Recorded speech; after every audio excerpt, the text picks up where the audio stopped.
You've been asking for it. I keep getting emails over and over and over again from women asking for more women on the show.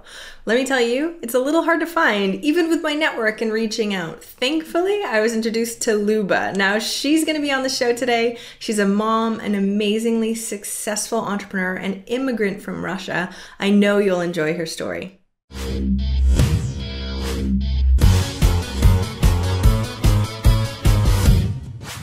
Welcome to Eventual Millionaire. I'm Jaime Tardy, and I'm super excited to have Luba Tulkachev on the show. Hopefully I said that right. She's a serial entrepreneur, and she's amazing. She's got a whole group called Finder Group, which is digital marketing agencies. She's done so much, and I'm so excited to have a woman on the show, especially from a different country for sure, because I know we were just talking before about your last name. First, I never asked this, but first, spell me your last name, and how do you actually say it? Thank you, Jamie. Very nice to be here with you. And my last name is Tolkachev, and it's spelled Tolkachov. And the story that I just shared with you was simply that when we were doing our immigration back in the late 80s, it was really up to the immigration agents to make a decision on how to spell your name. So when they were translating it from the Russian alphabet into the English alphabet, we were lucky to be there, unlucky in the sense that our name just got really long and a bit more difficult to pronounce and to write. But it's Tolkachev, which is a bit easier to say than it is to, kind of read from paper. I think that's hilarious that somebody can make up the spelling of your last name, especially if we're going to be talking about branding or anything like that. Like they just made it up and now you have to live with, with Yes, that the way yes, things are. absolutely. And people will have different names. Your first names will be spelled different and so forth. But it's okay because honestly, at that point, all you really cared about is, I'm in America and I am going to start a new life. And it's amazing. You could call me anything. It didn't matter. So did you actually used to live there or was it just your family that came over? Well, I was young. I was 7 years old when we came to the country, and you heard the story, before from your other guests, and we left as refugees from the former Soviet Union. So before the break of the Soviet Union, Jews were being moved out of the country, and the objective was to be able to leave quickly, swiftly, without leaving much of a trace. Or so you didn't tell anybody really that you were leaving. You didn't tell, you didn't really say goodbye to the people who were close to you, yes, the closest, but not, people in your kind of wider circle. You almost kind of left in the middle of the night and try to make sure that you're safe and got on a train. You went to Vienna. From Vienna, you went to Italy. So 6 months in Italy, selling things at the local markets to kind of have money in your pocket. And that was probably my first experience selling Russian memorabilia at the Italian markets to tourists. And ultimately, you waited for your chance to enter the country. And when you did, like I said, it did not matter what they called you. You were there, and you were, and you continue to be thrilled to be able to live the American dream. I love that. Number one, though, you were 7 years old. What was that like? I mean, I have a 7 year old. I can't imagine. What was that like for you? Uh, you know what? When you're seven, everything is amazing, right? So as long as you're kind of having fun with things and you have people or kids your own age around and your parents are love you and care about you, it doesn't matter where you are. So I don't have any negative or anything kind of even slightly dark to say about that time. It was fun. That's what kids did. We were at the Una Mila market and where you were selling Russian memorabilia for 1 mila. It was fun. See, that's amazing, especially the outlook that a kid would have on something like that. Whereas you put an adult in that same situation and sort of things can go Totally. wrong. Oh, goodness. I mean, the adults were having nervous breakdowns. We just didn't know that they were having them. It's Crazy what also, outlook does, you know? yes, and it's also, a job well done on the parents in the sense that they shielded us very well from all the hard stuff.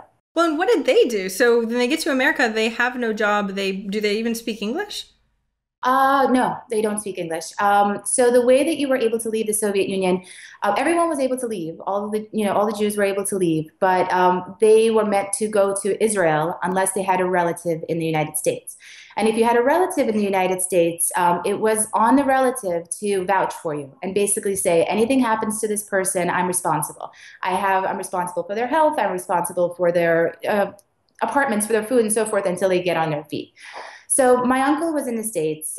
He's been here since the late 70s. So he vouched for us, and he basically sent us an invitation, and that's the reason why we're in America versus in Israel. So my parents quickly, my mom went to school.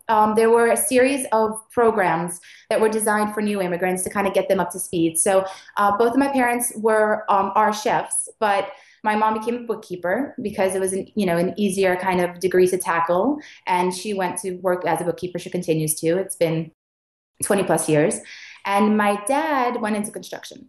So basically using his hands to make sure that, we're kind of moving forward. It was fun.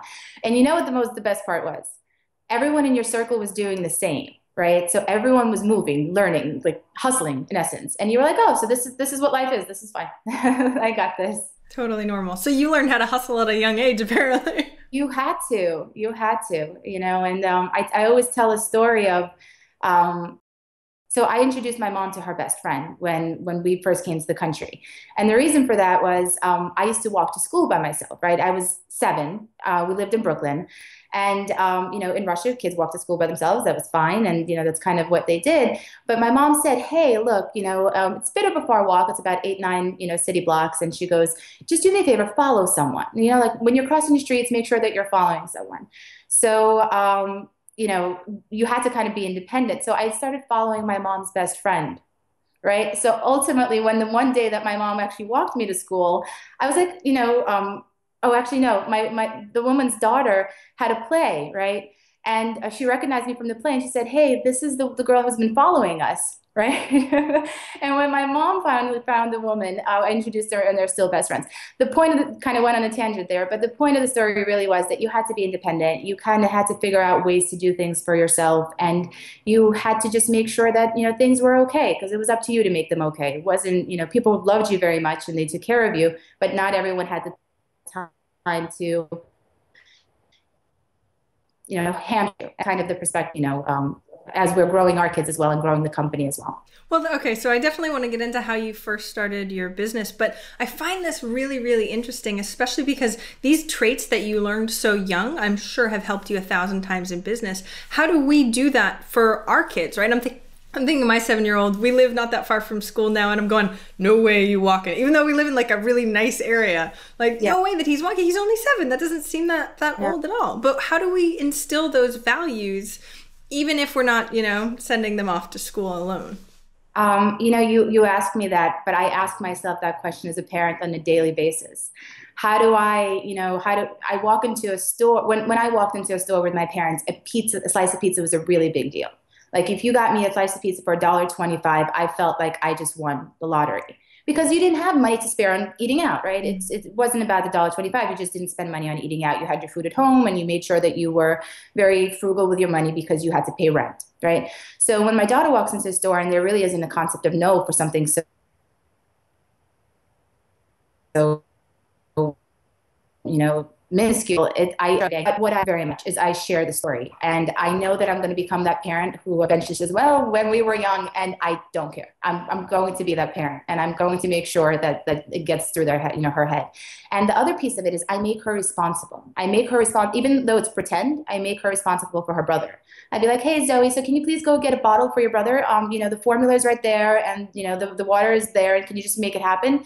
And she'll kind of get frazzled for a second and be like, oh, and then she'll try to do it, which is good. And then I'll come in and help her. But that's in essence just kind of putting in the ask versus doing it for her. Ah, that's huge.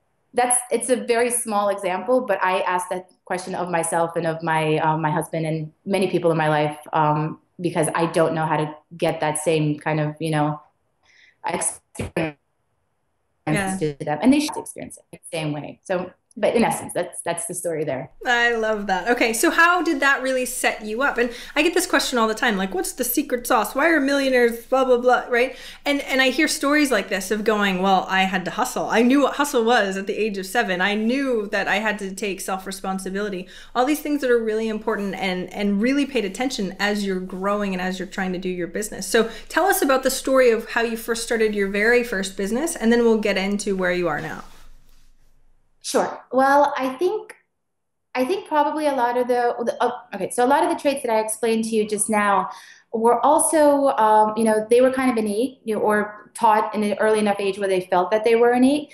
But at the same time, I did start my business very young. So I started my business with my partners when I was 26 years old, right? So I just came back from London. I just finished my master's in social and cultural psychology, came back, kind of went back to my old job where I had previously met my partners, and was just kind of, trying to figure things out. And because the reason I start the story this way is because at 26, you're still a romantic, right? So everything that you're taught is great, but you still think that you could do anything. So the combination of those two things worked really well for us. And my partners were about the same age, a year younger, a year older, but we were all kind of in the same boat. And the miracle part of this really is that my other partners are immigrants as well, right? So everyone grew up they came to the States in different points of their lives, some a little bit older. Probably I'm the youngest at that age, at the age of 7, but they all had this kind of what we call an immigrant mentality where what do you mean? Like, it doesn't work. You make it work, right? You figure it out, and the age thing really has to do with the fact that we weren't afraid to fail. We didn't think we were going to fail, but we weren't afraid to fail because we still had a lot of time to fix it. Does that make sense? Totally makes sense. So you started this group when you were Yeah. 26. What did you do before? I know you said you were doing a job. Yeah. So after graduating from my bachelor's, I finished in business, and it was for international business. I went to work in a marketing company, and it was actually a multicultural marketing agency. Nice. Fortunately enough, I spent about 2 years there. I was working on different projects. This was right around, I guess, the early 2000s.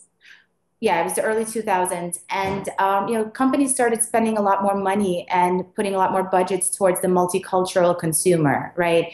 So Hispanic and African American have always kind of been the two ethnicities that kept getting attention. At least when I say attention, I mean budgets allocated to those markets. But then the other ethnicities started to kind of matter as well. So the Asian communities and the Eastern European communities and Middle Eastern communities and so forth. So I was in an agency where that was their core business. I spent 2 years there, and then from there I went to do my master's in social and cultural psychology at the London School of Economics. And when I came back, I had my position held for me, came back, and that was kind of I call that my starting point. Everything before that was kind of just, experience and taking it all in. But I think that's, it was a natural progression in the sense that everything that I'll tell you, probably you'll be able to route back to culture. And whether that's culture in terms of ethnicity, whether it's culture in terms of, how you spend your time or what you do, it's all about really understanding that the various, things that make up our fiber as people, as consumers, as individuals, as entrepreneurs. And that's kind of what I think makes everything work here.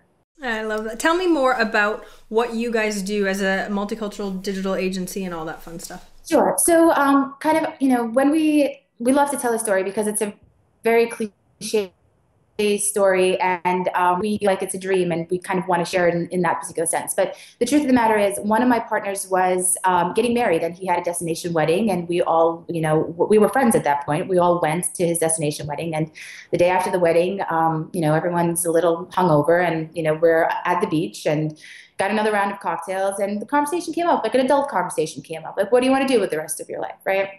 Because that's what immigrant kids talk about most of the time. But, what do you want to do with the rest of your life? And, one of my partners, I have 4 partners, one of my partners said, I have this idea for a startup, right? So this was 2008, right? Probably spring 2008. And he said, there's a couple of things happening in the market, right? So Twitter was just coming up, Craigslist was really that place to kind of connect with people. Facebook was around, but when you came to like services, it was really Craigslist that was kind of that monster, right? And he said, I've been thinking about something, and there really is an opportunity to tackle this, right? So we came up with something called ZLocal at that beach, and ZLocal was in essence a startup, and it was meant to be a grown-up version of Craigslist. And what that meant to us is that it just had a new series of features, right? You were able to now use video chat. to be able to connect with people who are also on the site. You were able to not only video chat, you were able to chat, you were able to schedule appointments. In essence, if I'm looking for a babysitter and you have availability, our schedules would be up. So, I mean, things that we're so now used to Mhm. having, you know, 6, 7 years later, but back then there was still opportunity for it. So we said, fantastic. We left the beach. And about a month and a half afterwards, we were able to secure some angel funding for it, and we did decide that we were going to go ahead and leave our jobs and take this on full time. So we weren't starting an agency, we weren't starting in marketing, group, we weren't doing any of that. We had this one idea, right? And we rented a room in a production company. We were friends production company from the agency days, and we went at it and we built it. And two things happened. We kind of thought, oh, we'll build it and everything's going to be fantastic. That didn't happen. That didn't happen. Wait, what? No. And it's okay. I'm really glad it didn't happen, Mhm. because what happened, the second thing that happened is that the person who was funding us, kind of had a different direction of where and how he wanted this to go. So we had to kind of figure it out, like what's going to happen next. So what we did was we said, let's pivot and let's become an agency for now. We'll figure out how this whole startup thing is going to go next, but let's focus our startup efforts on starting a digital agency.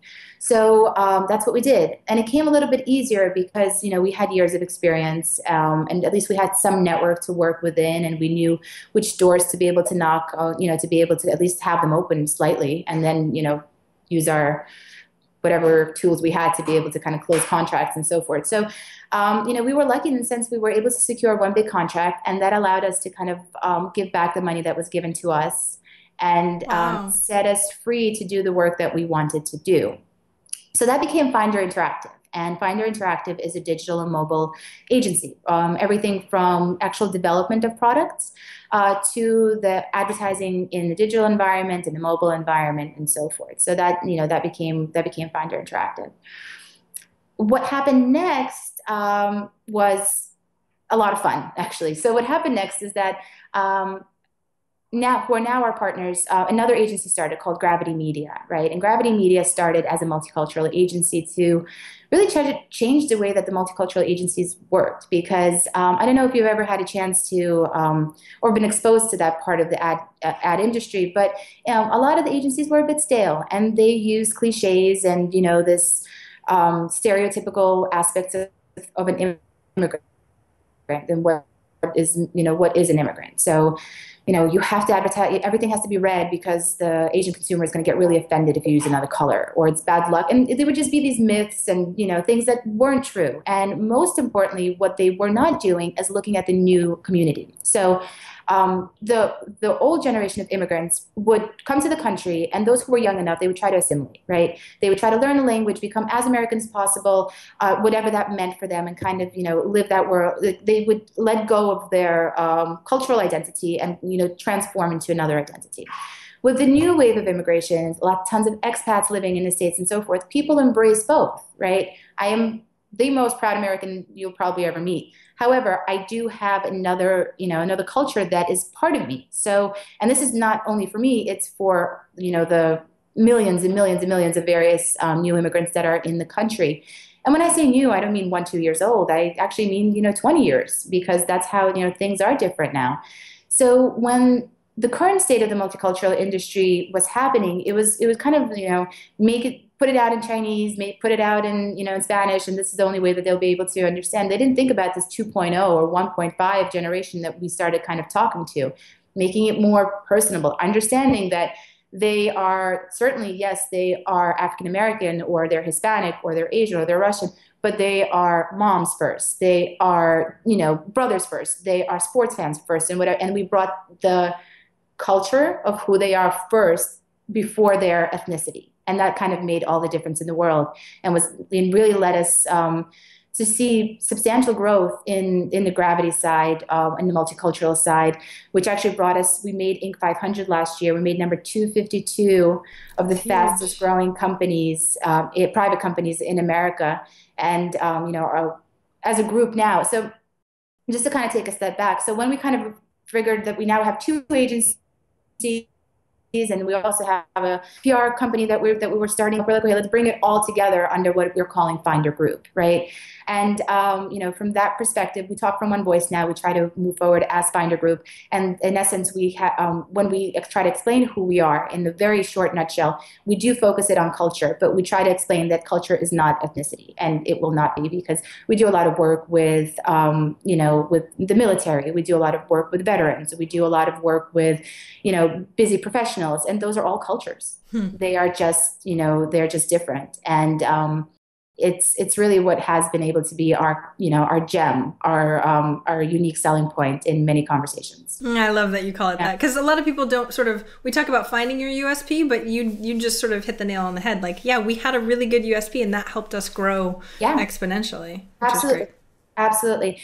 And it really, when you understand, when you stop looking at a consumer as someone who's going to buy your product, and you start looking at them as a full person, a full community, a full, city, or however you want to dissect it, and you understand that these people have human factors, right? They're not white moms or, who are earning X and Y. They have human factors. They're earning that money by doing a job that is, in essence, part of them, a job that now they have to split responsibility in taking care of their children. So there's so many facts and aspects to it. And when you take a step back and you say, this is who I'm talking to, it becomes a totally different conversation. And it works. Okay, I think that's so important for anybody that's listening that's in the beginning stages of their business just in general anyway, because what you're saying is you're getting super clear on your target market, but that's also what your agency does, is get super clear on, whoever your clients' target markets are, Yeah. so you know them really, really well. How does that help so much in your marketing and creating those marketing messages? So I think really in most aspects of life, if you know what it is that you're going for, that's half the battle. The other part is just working really hard to get there. It is only when you don't have clarity in something that you have the chance of making a mistake, because you don't know what your roadmap is meant to look like. So that goes true for everything. That goes true for your marketing efforts. That comes true for, choosing a career, choosing a business that you're going to be going into, choosing a college. It doesn't matter, because as soon as you know what it is who you want to speak to or what you want to achieve, that's half the battle. And in order to know that, you have to be curious. You have to spend time. You have to expose. You have to speak and just be and live and be conscious of it. And I think that's a really big piece of this whole puzzle of That's what life. I wanted to ask you, the how, because it's one thing for one business person to know what their audience is, but you're knowing the audience of your clients, which is sort of almost one removed. So give us some tips that we can use and implement in our business to really know our audience, our avatar, and who we're marketing Yeah. to. So there's only really one way, in my opinion, and that is becoming putting yourself, your person, in the environment to meet, to meet whoever it is. So one of the ways that we do that in here internally, and we spoke about this before starting the interview, is that we, as an agency, we have over 20 languages that are spoken in our agency, right? So we have 45 people. They're from all parts of the world. They're all from all walks of life. They are professionals in different disciplines. So when we start talking about our key target audience, we always make sure to bring that person as part of the team to make sure that we are kind of making sense of it all. So for anyone who is starting a business in terms of selling a product to a specific audience or providing a service to a specific audience, you have to make sure that they want to buy what you're looking for. And I know this, you kind of sometimes dismiss it and think, oh, well, that's, focus groups, can't afford that, and I can't do this. But you don't need to do focus groups. You just need to go out and expose them, but expose in real person. I don't think just reading books or reading studies or reading even blog posts or what you think what people are saying online that they actually want is of 100% value. You have to be in that with your being. And I think that, in combination with understanding who you're talking with and having a really strong work ethic, is a combination for success.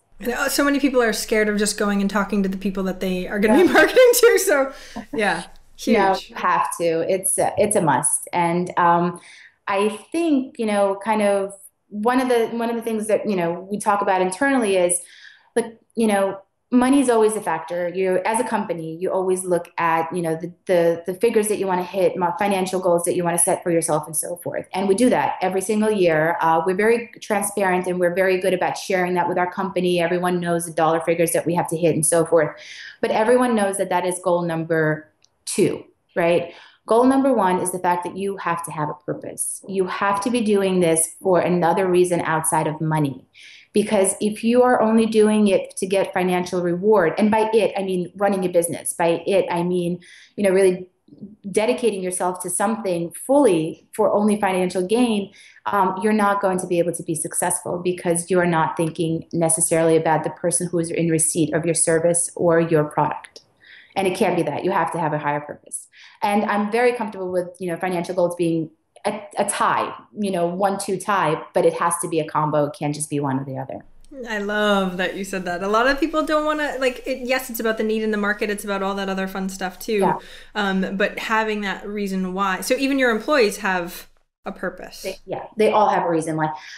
So if I talk to you a little bit about the clients that, the campaign that we worked on, and it's not about really the clients. I probably won't even mention names just to make sure that we're within NDA and such. But from one military organization, for the military of the United States, one branch of, we were responsible for recruiting language specialists into the U.S. Army. So language specialists from Afghanistan. So people who spoke Dari, Farsi, and Pashto.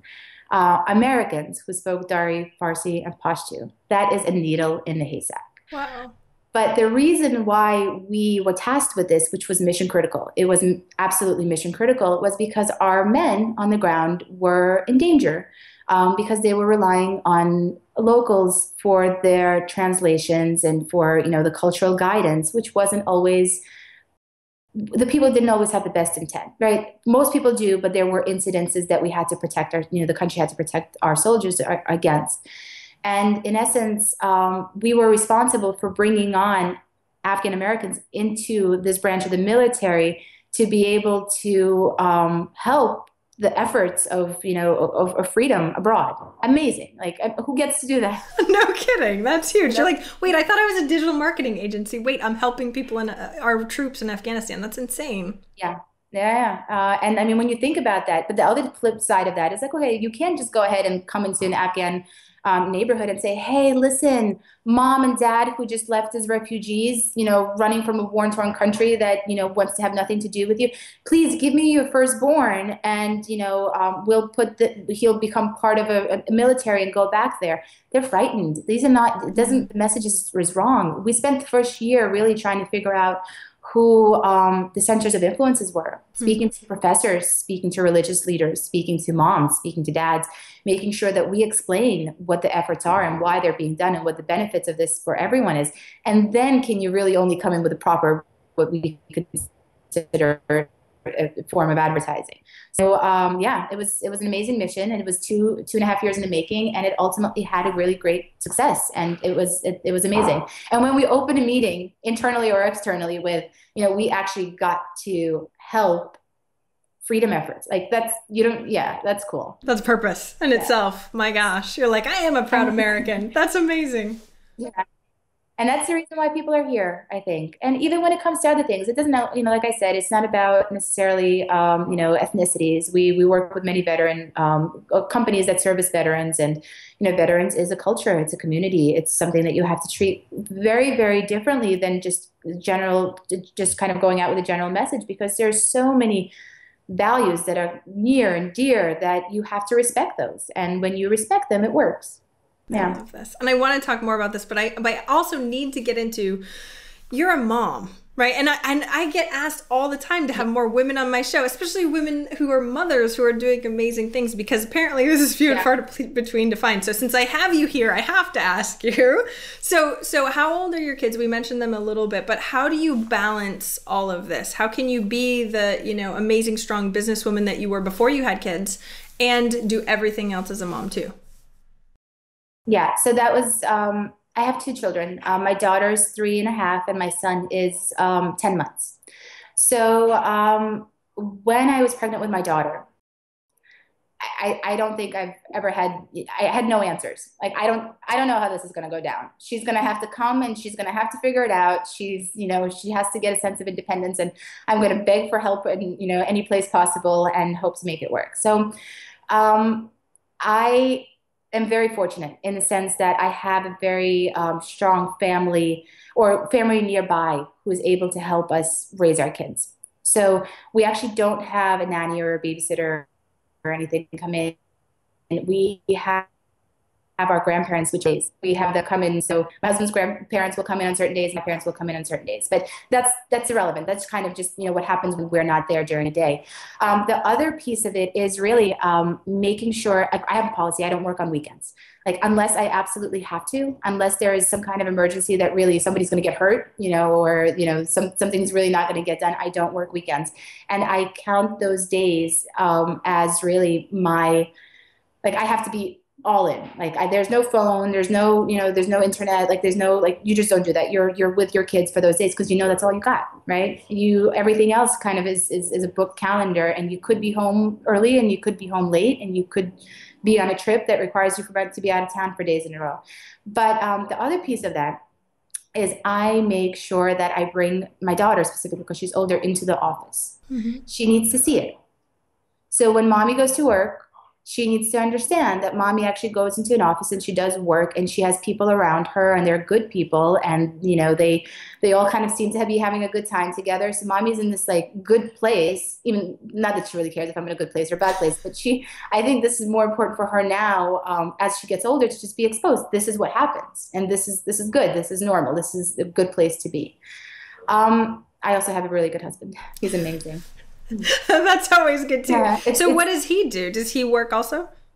Yes. Well, my husband's a designer, and he, when we were starting our business, he kind of took it upon ourselves because we weren't financially stable, and we had ups and downs that we really couldn't control. So he said, all right, I'm in it. I'm going to make sure that I'm doing everything possible. So he would work full time and he would freelance, and he would make sure that things are working accordingly.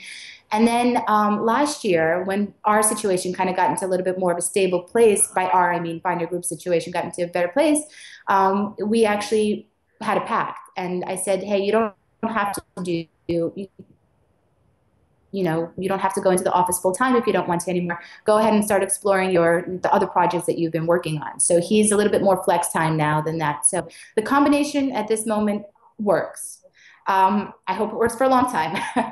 I don't know, but he's a great dad, and our kids adore him, and they cherish the time that they have together. So basically, he's in a good place. He's able to do the work that he loves without having a rigid schedule, and being able to see our children grow. But that mainly happened when Zachary was born, when the youngest was born, because you had to. At this point, you have to kind of make a decision. Yeah, with two, and it starts going a little crazy. Yeah, no, especially baby. Yeah, definitely. So, and that's why I want to ask, because I love what you said at the very beginning. You have the immigrant mindset. Well, I'm going to figure it out. Like, I'm pregnant with this baby. We're going to figure it out, because there's only so much that you can do. You have to. What are your options? Exactly, right? How do you deal with mommy guilt, right? Do you ever feel guilty when you're in the office or working late or anything? Do you have any tips for the moms that are going through that? I hate to call it a tip. I could just say what I do. Okay. So, because it could not, some people might think this is totally impossible and crazy and, selfish and so forth. But, I think it's important to be honest. And I get asked that question a lot by, if I'm, the baby, especially when the kids are babies, right? So the baby's a couple of months old and I have to be on a business trip on a shoot or whatever it is. And people ask all the time. What I do is, if I know I have to be somewhere, I make sure that I'm tuned into that specific thing, and I don't allow myself to feel any guilt for that moment, because it's not going to do anyone any good, right? It's not going to do me any good because I'm going to feel horrible and I'm not going to do my job as well as I should, right?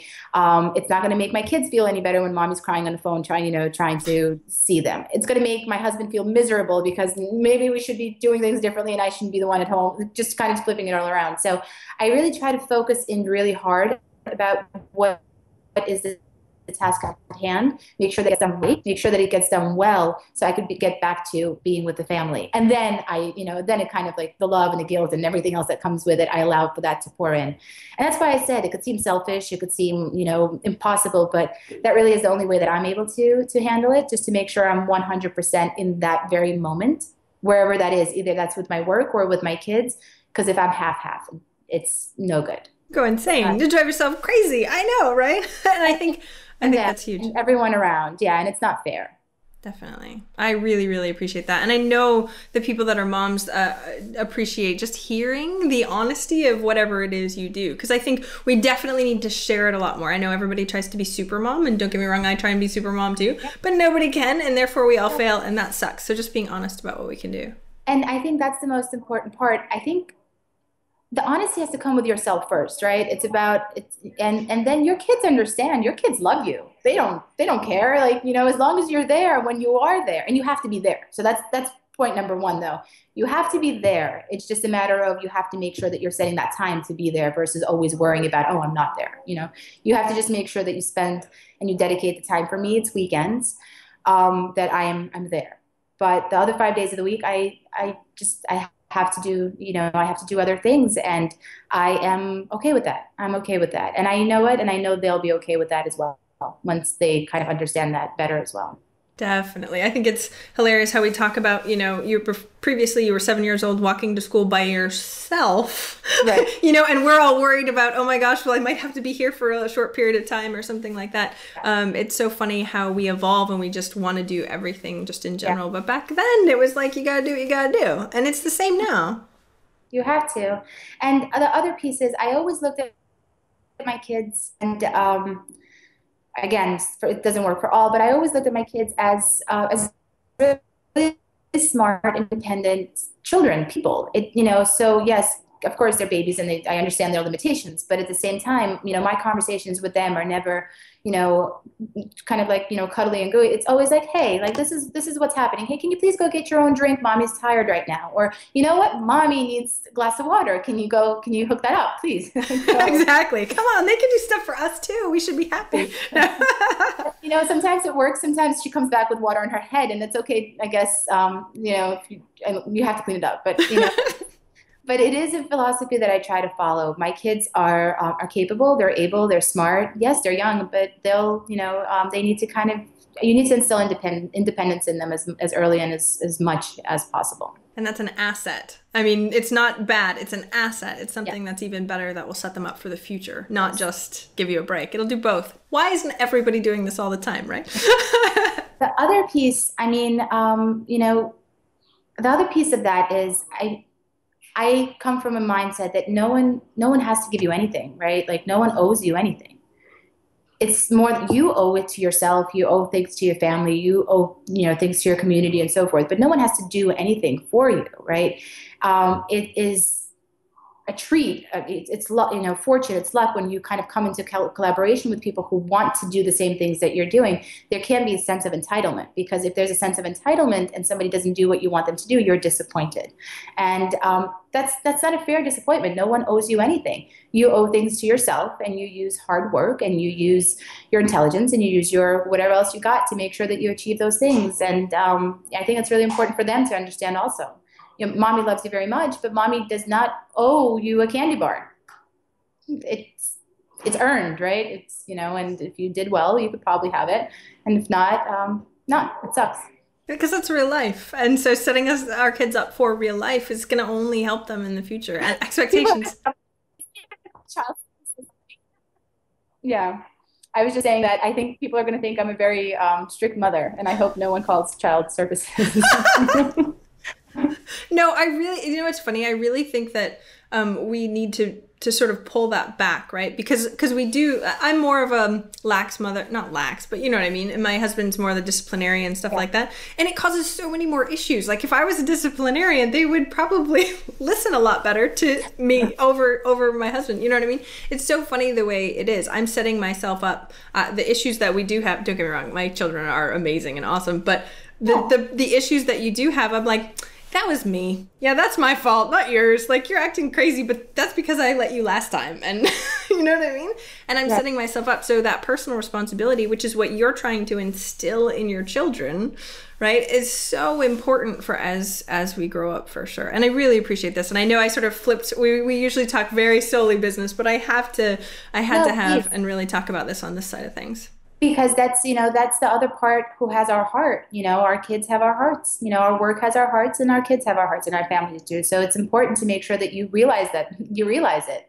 Because if you don't, you start ignoring it, I guess. But yeah, I appreciate this. Well, and just like you said, it's the culture, right? You have to see everybody as a whole person. So now we can sort of get a better picture of you as a whole person, not just an amazing businesswoman that's on the Inc. 500. You're also a mom and a wife and all that other stuff too, which is Thank you. really, I really appreciate important. that. Awesome. Yeah. Tell us where we can find more about, well, let me first ask you the last question, and then I want to get into Find a Group a little bit more. So what's one action listeners can take this week to help move them forward towards their goal of 1 million? Okay. Yes. I thought I was ready for that question, but I feel like I already covered it. You can reiterate if you need to. Hit it home. But I only say this again because I really do believe this with every fiber of my being.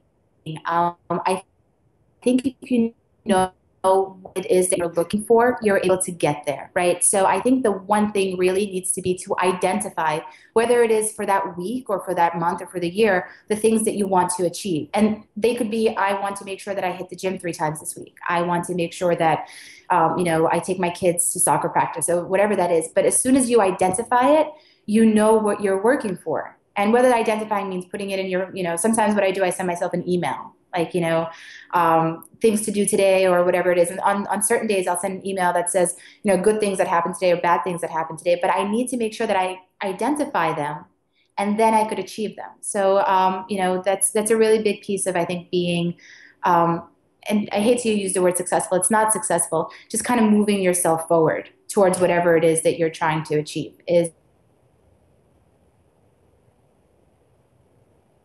um, call it out, and then work hard to get there. I think that's wholly important. It's so funny how we don't realize how vague things are until you start realizing you're not sort of achieving what you want to achieve or anything like that. Same thing with me. You have to reassess after a while. It sounds like what you're doing. You're like, okay, I'm reassessing. What do I really want right now?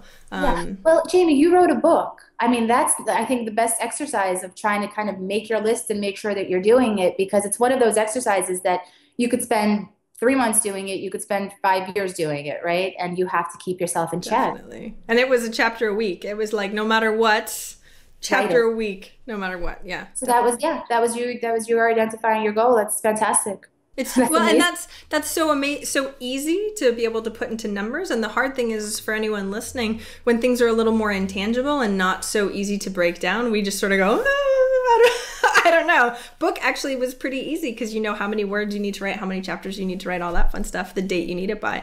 But for most other things, it's a little harder. So I love the fact that you like email yourself and like remind yourself on stuff like that.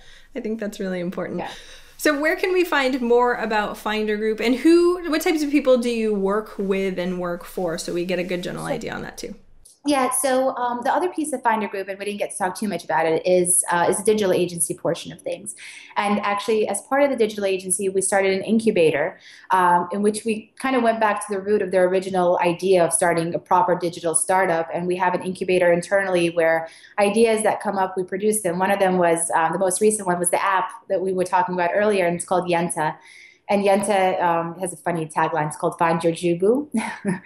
It's a location-based mobile phone application that connects Jewish singles near each other, right? So you could kind of log on and see who's Jewish and single near you. It's really quirky and fun, but it was an idea that came from, from the team here. So that set the ground for the incubator. And one of the things that we're trying to do is actually open it up to the greater public with other entrepreneurs who have immigrant backgrounds, wherever they're from, expats, it doesn't matter, but people who basically don't really have a very wide network here in the States, or maybe didn't have the parents to coach them on how to start a business, or even really have the ability to show them through their actions of what it means, because they were hustling, cleaning apartments, working in stores or whatever else, you had to do to get by.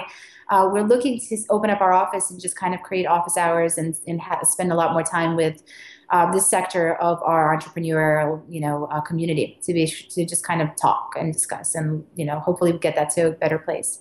But yes, you can find more on Finder Group. It's called findergroup.com. That's our URL, and there's information about all our properties, all our agencies, all our projects. And I am very, very happy that we got a chance to speak. It's important to kind of to have an honest conversation and for people to hear what actually happens versus, this romantic story. Oh, everything was amazing. Sunshine and roses. The prince swept her off her feet. Yeah, definitely. Yes. And I really appreciate that. Because you just gave me chills, like you're giving back to immigrants who can't necessarily do it themselves and all that fun stuff. So where can they contact you about that? Is that also on the website, or? They could actually contact me directly because it's a project that the wheels are in motion, but the kind of branding around it hasn't happened yet. So it doesn't have a proper site yet. The process hasn't been set up fully. It's just a matter of we figured out our internal resources that we need to dedicate, and now kind of have to make a program around it. But people are more than welcome. I'd love to have this conversation, and they could email me directly, and it's luba@finderinteractive.com. Maybe we could put it in the description or something. We definitely will put it in the show notes so that way everyone can take a look too. I really appreciate finally connecting with you, and I hope to meet you in person at South by really soon. Yes, me too. Thank you. I appreciate it. Thanks. Luba has an incredible story, so I hope everybody that's suggesting I look for more women, I hope you really enjoyed that. Plus, she introduced me to a whole bunch of other amazing women that we're going to have on the show, so I'm really excited about that. Now, if you haven't started your business yet, I know we talked a lot about target markets and how to go ahead and find out really who that is. If you haven't started your business yet, make today the day. I actually have a program called Millionaire Start. It's a 4-week program to go from no idea, or if you have too many ideas, to your very first customer in 4 weeks. So make sure you check that out at millionairestart.com. Hope you have an amazing day.